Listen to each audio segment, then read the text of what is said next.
मैं बहुत साल से लोगों को जब मेरे से पूछते हैं ना कि फाइनेंस क्यों नहीं आता है, तो उनको ये एक्सक्यूज देता हूँ क्योंकि एक्चुअली मैं एक साइंस स्टूडेंट रहा हूँ। मैं आईआईटी एस्पिरेंट था, तो मेरा बैकग्राउंड साइंस का है। तो कहते हैं तो आपको साइंस आता है?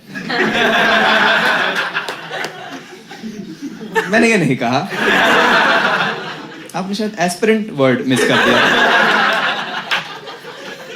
बैकग्राउंड है, बट वो बैकग्राउंड भी मैं पीछे छोड़ चुका हूँ। भाई कैसे करूँ मैं? बहुत बहुत टफ है आईआईटी। मतलब हमेशा से टफ रहा है। जब मैं प्रिपेयर कर रहा था तब भी टफ था, और हमेशा से कहते कि भाई 5 करोड़ बच्चे अप्लाई करते हैं लेकिन सिर्फ 5 ही सीट है और 4 टेबल है और ज्योमेट्री बॉक्स उससे भी कम है, तो बहुत कम रिसोर्सेज है हमारे पास। और जिस टाइम पे मैंने प्रिपेयर करा था ना, 2010 वाले बैच में मैंने वो करा था, तो नहीं हुआ था मेरा ऑब्वियसली। और मैं सबको ये बताता था कि क्या हुआ, क्यों नहीं हुआ, ऐसे पूछते हैं लोग कि क्या रीजन रहेगा। ये रीजन था भाई क्या।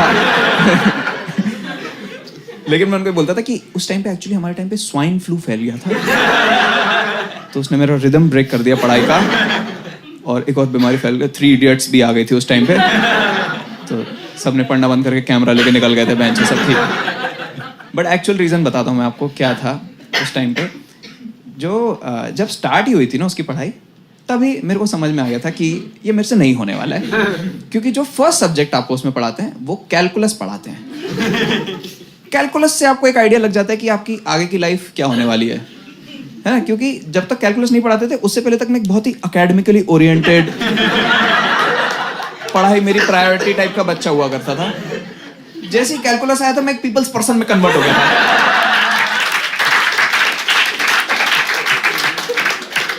कि मैं तो लोगों की कहानियों में इंटरेस्ट है, मेरी वेल्थ तो मेरी फ्रेंडशिप्स हैं। वेदवर्धन साहनी, हम ऐसे डिफरेंशिएट करके नहीं रहेंगे, हम इंटीग्रेट करके रहेंगे सारे के सारे।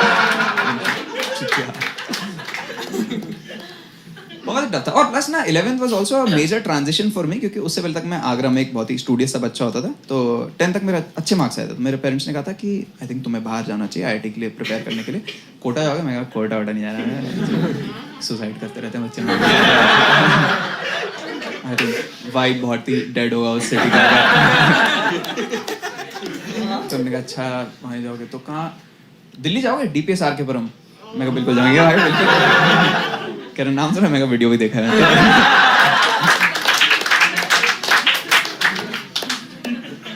तो वहाँ पे मेरे को उन्होंने पढ़ने भेजा था, and it was a very daunting place. अगर आपको नहीं मालूम है, डीपीएस आर के पुरम में बहुत ही तुरंत जाते ही मेरा इंफीरियरिटी कॉम्प्लेक्स ट्रिगर हो गया था, क्योंकि वहाँ पे एकदम ऐसे क्लियर सेग्रीगेशन रखा था उन्होंने कि कौन स्टड है कौन नहीं है। कि सारे स्कूल्स में होता है, बट इसमें ड्रेस कोड से पता चल जाता था आपको कि जिन लोगों ने स्पोर्ट्स में कुछ नेशनली करा है वो रेड ब्लेजर पहन के आएंगे, जिनने इंटरनेशनली कुछ अचीव करा है वो रेड टाई पहनेंगे, जिनने ब्लू ब्लेजर पहना है वो अकेडमिकली अच्छे हैं, ब्लू टाई तो अकेडमिकली कुछ इंटरनेशनल, कोई क्या गेम है समझ नहीं पा रहा हूँ मैं कि ये एमयूएन कर कुछ करके आए हैं, और जिसने कुछ नहीं करा है वो ग्रीन ब्लेजर ग्रीन टाई पहनेगा। गेस करो कौन से कलर के कपड़े पहनते थे हम लोग? है? तुम कैसे कॉन्फिडेंट फील करोगे? तुम सोचो सुबह उठ के जा रहे हो कि वाह आज स्कूल मचा देंगे, ओ मैं तो एक हरा चूतिया हूँ, मैं क्या करूँगा? मुझे क्या आता है? मुझे आज तक कॉम्प्लेक्स है उसका। भाई मेरी गर्लफ्रेंड मेरे को रेड टाई गिफ्ट कर रही थी, मैं कहा मैं डिजर्व नहीं करता हूँ।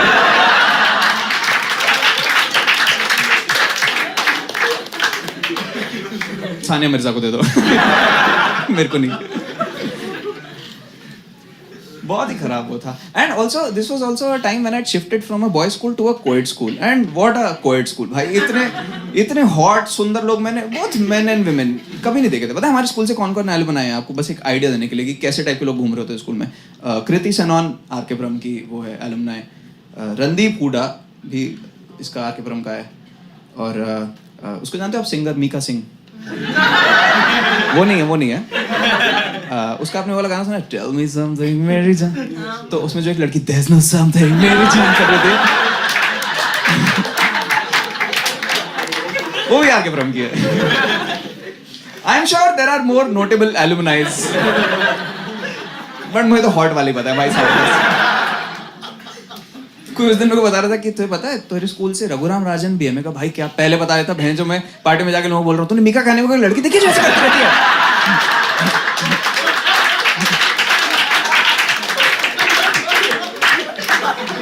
वो वो मेरी सीनियर मैम है।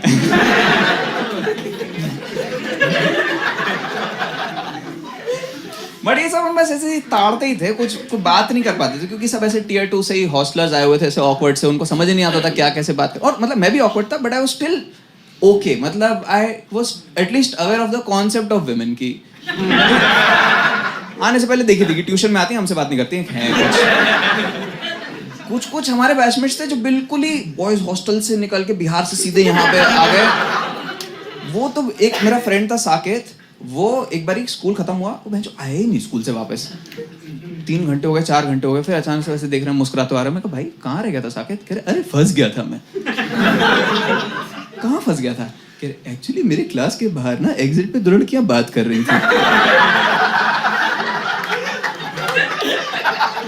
मैं कहा तो हम समझ ही नहीं पाए कैसे बोले उनको कि साइड हो जाएंगे या चिक कर दें, कैसे शोल्डर पे छूना अलाउड है। तो बैठे रहे हम वहीं पे।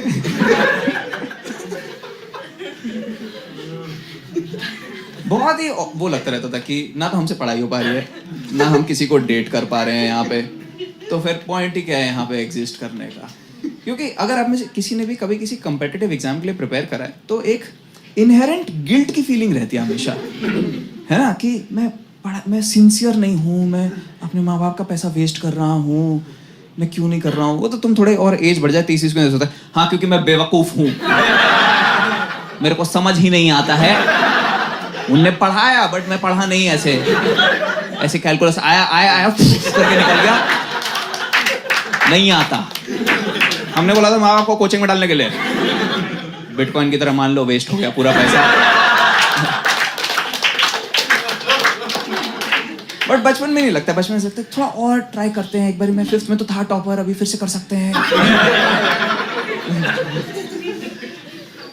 तो सब गिल्टी ही फील करते रहते थे स्कूल में। जैसे सीनियर्स भी गिल्टी फील करते थे तो वो हॉस्टल में आके रैगिंग करते रहते थे, हमारी बहुत ही बेसिक टाइप की रैगिंग। आई एम श्योर आप में से किसी ने सुना होगा कि वो आके बोलेंगे तुम्हें कि गुलाब पे 5 सेंटेंस बोलो। एनीबॉडी? तो आप बोलोगे गुलाब से बहुत खुशबू आती है, गुलाब में बहुत कांटे होते हैं। कहेंगे अच्छा आप गुलाब रिप्लेस करके अपना लंड लगा दे। लंड से बहुत खुशबू आ रही है, कांटे। I would try so hard to creatively get out of it कि कुछ अलग बोल दूंगा कि गुलाब को काट के आप दूसरे गमले में लगाओ तो नया गुलाब खिल जाए। क्या बोल दिया यार ये? Made it worse. बट ये अपेरेंटली बहुत साल से बहुत हॉस्टलों में चला आ रहा है, क्योंकि साकेत हॉस्टल से था, उसको मालूम था कैसे क्रैक करना है। उसने पहला सेंटेंस बोला तुम्हारी मम्मी को मेरे पापा गुलाब बहुत पसंद है।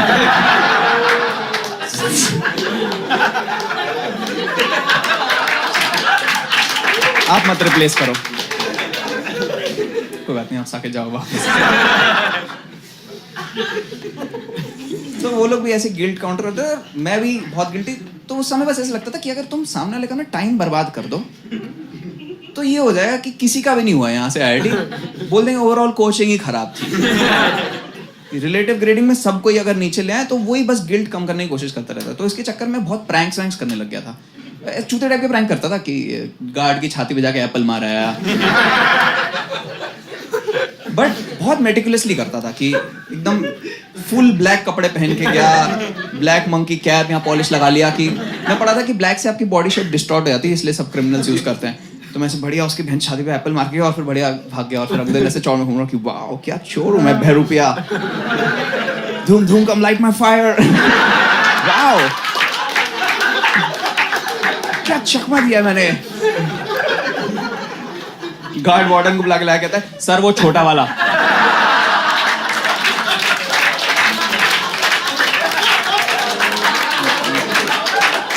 वो जो सबसे छोटा जा रहा है ना बैच में, उसी ने साले ने एप्पल मारा था खंडरे को।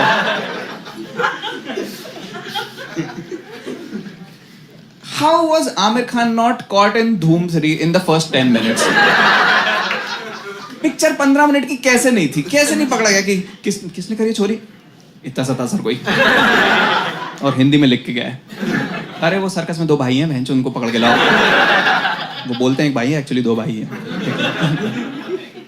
तो मैंने कहा फक यार, ये ऐसे प्रैंक इन पर्सन तो नहीं कर सकते, फोन पे शिफ्ट कर देते हैं।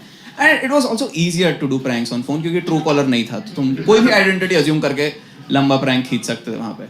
तो मैं बहुत फोन करता। हमारे हॉस्टल में 2 टाइप के बच्चे होते थे, एक जो IIT वगैरह के लिए प्रिपेयर कर रहे थे, और एक कहते थे कि हम ये चूतिया से ऊपर उठ चुके हैं, मैं सैट के लिए प्रिपेयर करके प्रिंसटन जाऊंगा। अरे कहाँ जाएगा बेंचर, रोक तू साले।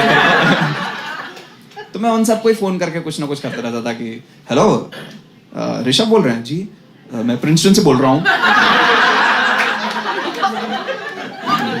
दिल्ली ब्रांच। इतनी जल्दी? ये अर्ली बर्ड एडमिशंस खुले अभी, तो आपका इंटरव्यू ले रहे हैं अभी हम लोग। क्या पूछेंगे सर, कैलकुलस वगैरह? कैलकुलस तो नहीं पूछ पाएंगे बेटा।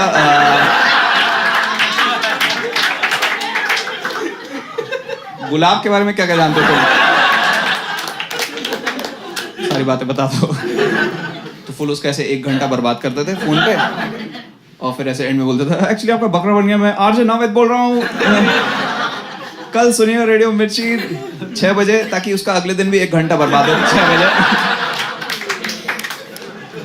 बस यही गोल रहता था कि हमारे को वो ना लगे, हॉस्टल के अंदर गिल्ट ना फील हो, स्कूल के अंदर ह्यूमिलेटेड जाके ना हो कि हमें डेट नहीं कर रहा है। क्योंकि हम लोग को ऐसा लगता था कि शायद हमें डेट नहीं कर रहे हैं, बट आपस में तो कर रहे होंगे, कि इतने सारे बढ़िया वीडियोस देखे हमने आके परम के, ये तो सारी लैब खाली पड़ी है, ये तो कहीं कुछ हो ही नहीं रहा है। फिर हम लोगों को बोला लोगों ने कि लोग यहाँ पे कुछ नहीं करते हैं, एक्चुअली ये सारे स्टूडेंट्स क्लबिंग जाते हैं और वहाँ पे कुछ कुछ मचाते हैं, कि क्लबिंग एक्चुअली कोड वर्ड ही है सेक्स के लिए। कि अगर हम फिर, और हमारे मन में यही फिर इमेज बन गया कि हम मान गए कि हाँ ऐसे ही होता होगा भाई, कि क्लब जाओगे वहाँ पे करेंगे। अरे सर ये पैंट क्यों पहन के आया आप यहाँ पे, अंदर इसका जरूरत नहीं है। बट हम वो भी नहीं जा सकते थे क्योंकि हम हॉस्टल में रहते थे, तो हमारा बाहर ही निकलना अलाउड नहीं था। तो बस यही सभी थे चुतिया प्रैंक्स ही, जिसमें सबसे ज़्यादा चुभता मेरे को इसलिए था क्योंकि जो मेरा रूममेट ही था, उस हम सब श्योर थे कि ये तो क्लियर कर ही लेगा। वो पूरे दिन पढ़ता रहता था और उसको देख के ही मेरे को बहुत गिल्ट होता था, और मैं कुछ भी कर लूँ, कुछ भी सवाल पूछ लूँ, उससे वो डिस्ट्रैक्ट ही नहीं होता था। मैं एकदम सबसे टेम्पटिंग सवाल कि भाई अभिनंदन तेरे को कैसी टाइप की पॉर्न पसंद है, एबोनी, और वापस से पढ़ाई करने लग जाएगा। सिंपल मोनोसिलेबल आंसर, सब ट्राई कर लिया मैंने। मैं उसको बोला कि भाई तो सोच, अगर तेरे सामने एक मॉडल हो, बिकनी में लेटी हुई है, उसके ऊपर ऐसे चॉकलेट नटी फज सॉस है, तो तू क्या करेगा? कह रहा है कौन कौन से नट्स हैं? सारे ही हैं, काजू बादाम किशमिश। कह रहा है तो भाई सब सिर्फ बादाम खा लूंगा क्योंकि मेमोरी के लिए बहुत अच्छे होते हैं। क्या है भाई ये? एक बार मैंने उसके सामने वो आत्मा बुलाने वाला वो नहीं होता है, चौक से बना के प्लेन शीट बना के ऐसे, मैंने कहा ये आत्मा आ गई है। तो वो कहता है कि क्या बोल रही है आत्मा? मैं कहा आत्मा बोल रही है कि अभिनंदन का IIT नहीं हो पाएगा। कहता है फक यार, अगर डेस्टिनी में नहीं लिखा है तो डेस्टिनी तोड़ने के लिए मुझे एक्स्ट्रा एफर्ट डालना पड़ेगा, और वापस से और पढ़ाई करने लग गया। तो कैसे डिस्ट्रैक्ट करूं मैं? जब मैं आत्मा बुला रहा था तो मेरी उंगली देख के कहता है तेरी उंगलियों पे बाल क्यों है? क्यों है मतलब? कह रहे मतलब इसका पर्पस, मुक्का मारो तो गुदगुदी होगी शुरू में थोड़ी सी। आई हैव नो आइडिया क्या पर्पस है। तो एक बारी अब मैं ऐसी फुल स्लीव्स कपड़े पहन के बैठा हुआ था, कुछ बीमार था, तो मेरे को एकदम से आके ऐसे शौक में आके देख के कहता है तू क्या क्लबिंग जा रहा है? मैं कहा हाँ। कह रहा है मैं भी चलूं? मैं कहा हाँ चल। कह रहा रुक जाओ एक बारी घर पे पूछ लेता हूँ। तो उसने स्पीकर पे घर पे मिलाया, लेकिन उसने बहुत कॉन्फिडेंटली मिलाया कि वो बंगाली में बात करेगा, उसके पापा बंगाली में बात करेंगे, तो ये full chat end to end encrypted है, मैं समझ नहीं पाऊंगा। तो उसके पापा ने फोन उठाया, हैं? कह रहे हैं पापा आमी चिरागे एक तो भाई बोयरी भाई जाओ कुछ कुछ बोला उसने, ठीक है, बेरोई जाए। तो उसके पापा कहते हैं चिरागे डाफर?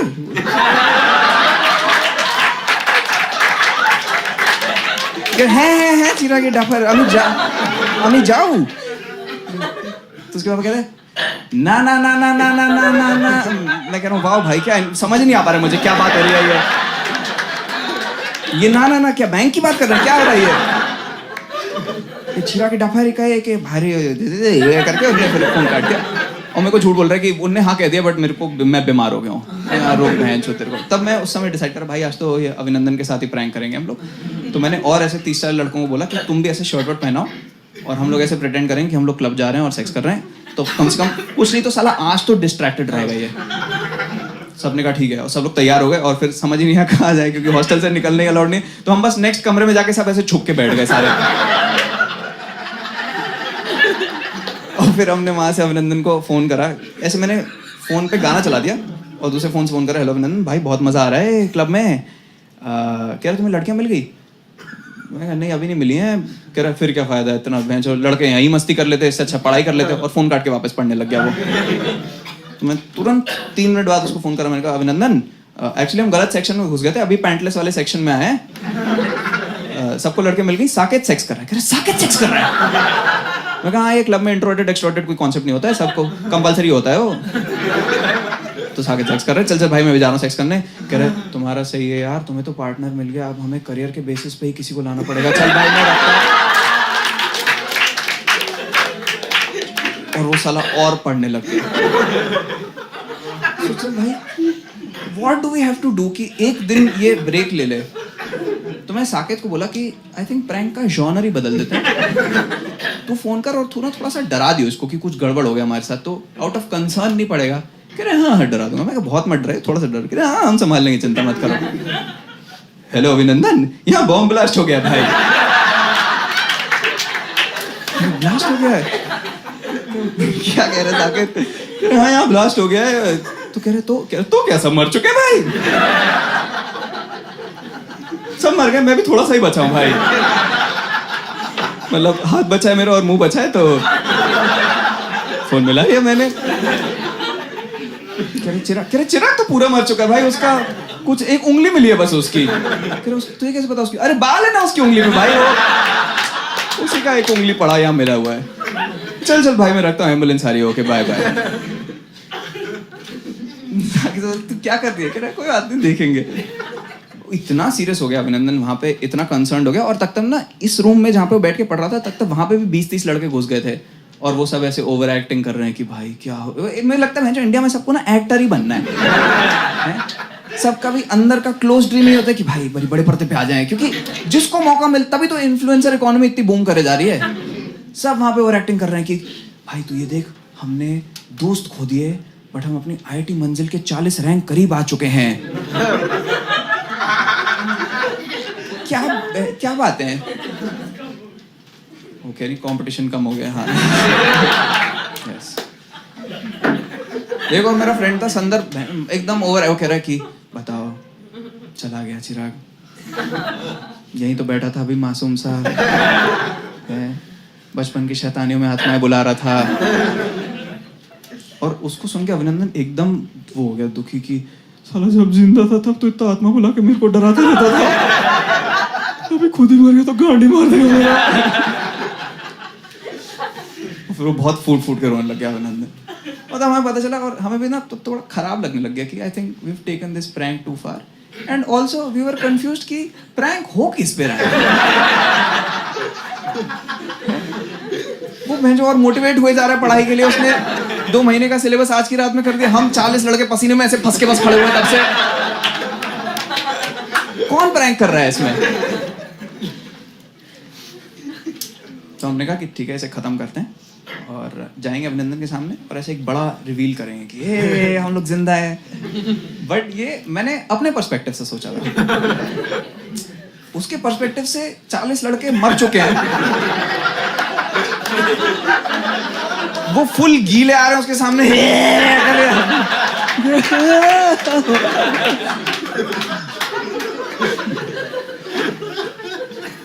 ये हुआ था 2009 में, और अभिनंदन ने आज तक मेरे से ढंग से बात नहीं करी है। भाई वो कुछ हेल्प नहीं करता था, मैं उसके पास बाद में कुछ जाता था कि थोड़ा सा ये ऑर्गेनिक समझा देगा। कह रहा है तेरे को क्या लेने देना है, तू तो मर चुका है ना। एक उंगली से जाएगा अपना एमसीक्यू लिखने, क्या करेगा जाके? तो उसने कुछ हेल्प नहीं करी मेरी, और फिर 11th नहीं हुआ, मैं 12th में स्वाइन फ्लू आ गया, तो फिर नहीं हुआ मेरा आईआईटी, फिर मैं गया वीआईटी में टेक्टी कॉलेज। बट अभिनंदन ने इस दिन के बाद से ना हम लोगों से थोड़ा थोड़ा डिस्टेंस इंक्रीज करने लग गया, बात करना कम कर दिया, और 12th तक उसका फुल दोस्ती से विश्वास ही उठ गया। तो वो कुछ नहीं करता था, बस पूरे दिन बहन जो पढ़ाई करता रहता था, और एंड में उसका भी आईआईटी नहीं हुआ। तो I think moral of the story यही है कि आईआईटी बहुत टफ है। बहुत कम सीट्स हैं और उससे भी कम टेबल है.